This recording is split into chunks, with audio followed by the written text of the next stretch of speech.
We are telling your followers that you have started a live video. Hello. Hello, everybody.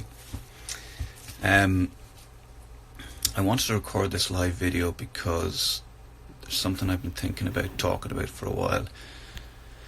And I think it might be helpful to other people if I do talk about it. And I think it's important to talk, and I'm going to talk about talking.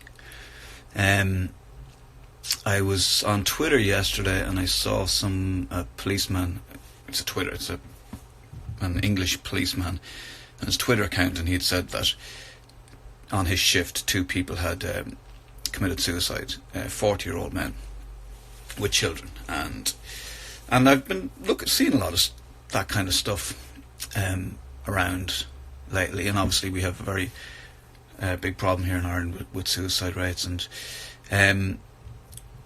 thankfully it's not something that I've thought about, but I just thought it might be interesting for me to share with you the idea of talking to somebody and how it can be helpful. So, I mean, a lot of people, you'll know, The Breakfast Show finished up probably 6 months ago now, and we had 5 great years doing The Breakfast Show, and when it finished up, it wasn't, a complete shock, but however mature you are about it, and however you kind of whatever way you deal with it, you're still going to feel a sense of rejection, because ultimately you're not doing The Breakfast Show anymore. And even though, like, I would say to myself, well, we had 5 years, time to move on, all that kind of stuff, you're still somewhere you're going to feel like, oh, well, somebody doesn't want me anymore, or whatever, And so it also left me with a bit of time to think. And what I started to think about was my mental health, because I suppose in my 30s I wasn't terribly healthy, and then I sorted that out going into my 40s, where I began to look at my physical health, and I started to get fit, started looking at nutrition, and started trying to be better that way, because my father had had a heart attack around that age, and I was concerned that it might happen to me, because I didn't want to have a heart attack. I don't know about you, but I didn't. So I had looked at my fitness, my nutrition, and I still to this day keep myself relatively fit, and I go to the gym regularly, and I try and stay involved in sport and all that kind of stuff. But the one thing I'd never done for myself, or never looked at, was my mental health. And I suppose for a long time I would have thought it was a bit, not codswallop, but it just wouldn't have been something I'd have thought about. So I decided that while I had this time with The Breakfast Show finishing up, and I had a little bit of time, I was going to make a point of making sure that my head was okay, and that my mental health was, and to do a bit of do something for my mental health. So I started going to see a counsellor, a therapist, and his name is Luke. And if anybody wants the details, and if you live in the area and you want to go see him, I highly recommend him. So you can get in touch. You can get in touch with me directly if you want the name or the number or whatever. Absolutely. And I suppose this is directed at. I was going to say it's directed at young men. And it is directed at young men, but it's directed at women as well. You might have a man in your life, or you might be thinking that you might want to talk to somebody. The point of this is to say that, and part of me talking about mental health and my own mental health, part of that is for men to be more vulnerable, and to show their vulnerability to other men, and to say, look, and I know you've heard it before, it's okay to not be okay, and all that kind of stuff. But the reason I'm doing this is because I want to say to people, I am vulnerable, and I am not always happy or whatever. And I suppose talking about it makes other people look at you and go, okay, right, I feel like I want to talk to somebody as well. So what I discovered was that there was I had some childhood traumas that I hadn't dealt with, which led to me dealing with the world in a certain way, where I kept things at an even keel. So I tried to keep everything, calm. Basically, I was kind of like bottling up things. I was never really, really happy. I was never really, really down. But I was blocked up. And I'm basically going through I don't know what the word is. I'm basically trying to unblock myself, because I just spent too long being blocked and not sort of, I suppose, reaching my potential as a person, which a lot of people are. I see people and I think, I see them now and I think, you're stuck, aren't you? You're stuck. You're not reaching your potential because you're blocked. And I can almost see it in people now. And so what I'm doing now is I'm dealing with those traumas. I'm dealing with unblocking myself.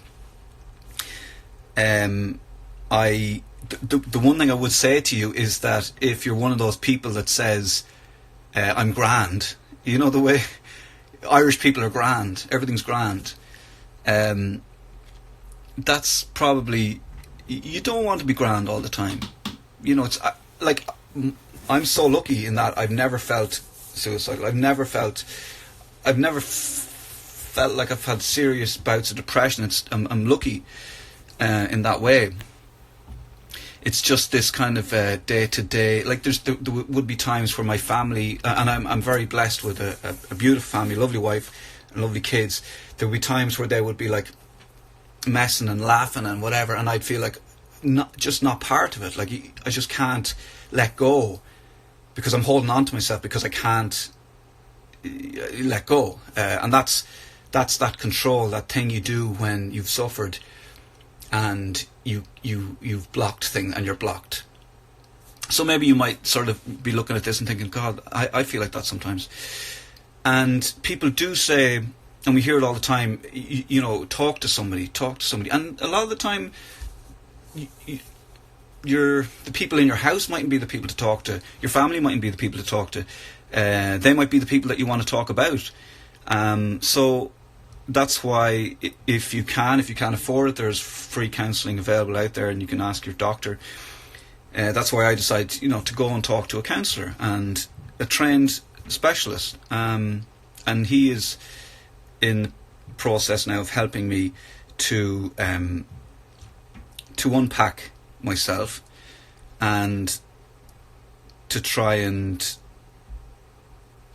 figure out how I can get to the next level. And I suppose it's potential, really. I want to reach. There's things I want to do. There's other things I want to do. I want to start writing. I've started writing. I want to do whatever I want to do, but I want to feel that I want to have that confidence in myself and not feel like, well, you shouldn't be doing that. I don't want to have that imposter syndrome anymore. So that's what I'm going through. And I meet my therapist once a week, and I just find it's really helped me. It's really helped me to get beyond where I was.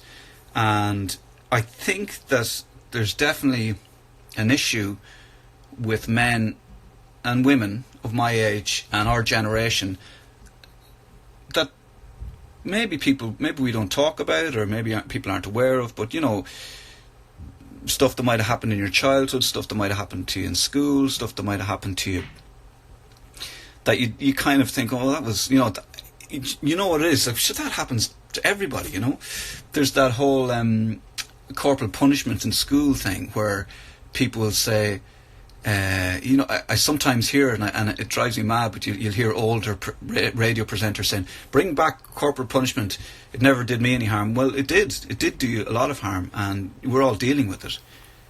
We're all still dealing with that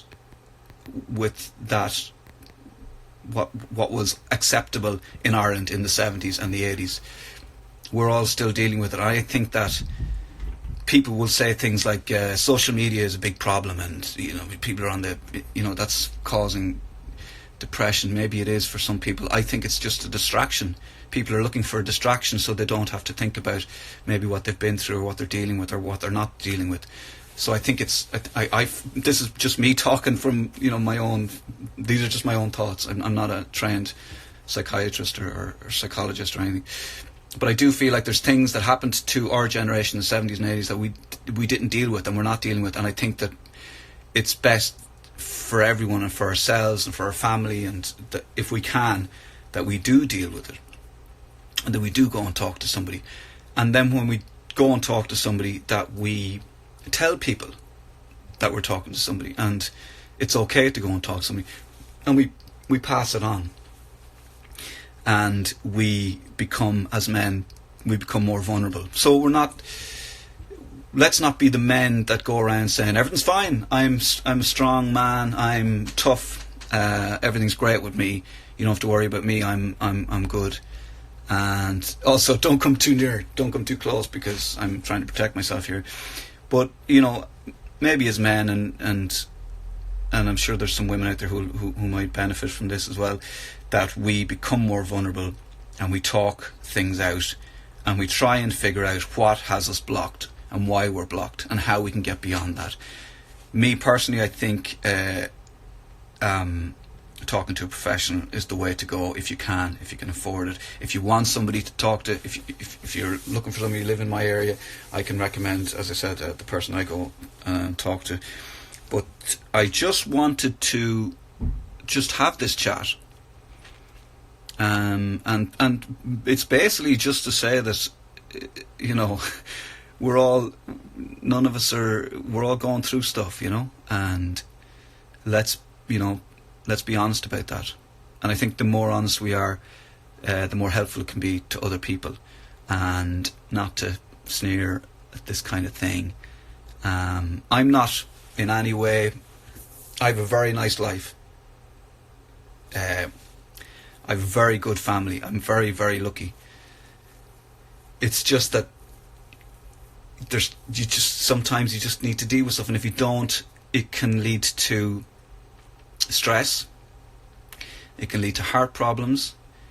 It can lead to problems in your marriage. If you're not dealing with stuff, if you've got issues and your wife or your partner isn't aware of them, then that can be difficult for them, to try and figure out what's going on or why you are the way you are. And I'm done with just feeling grand all the time. I want to feel elated. I want to laugh properly. I want to cry and not feel bad about it.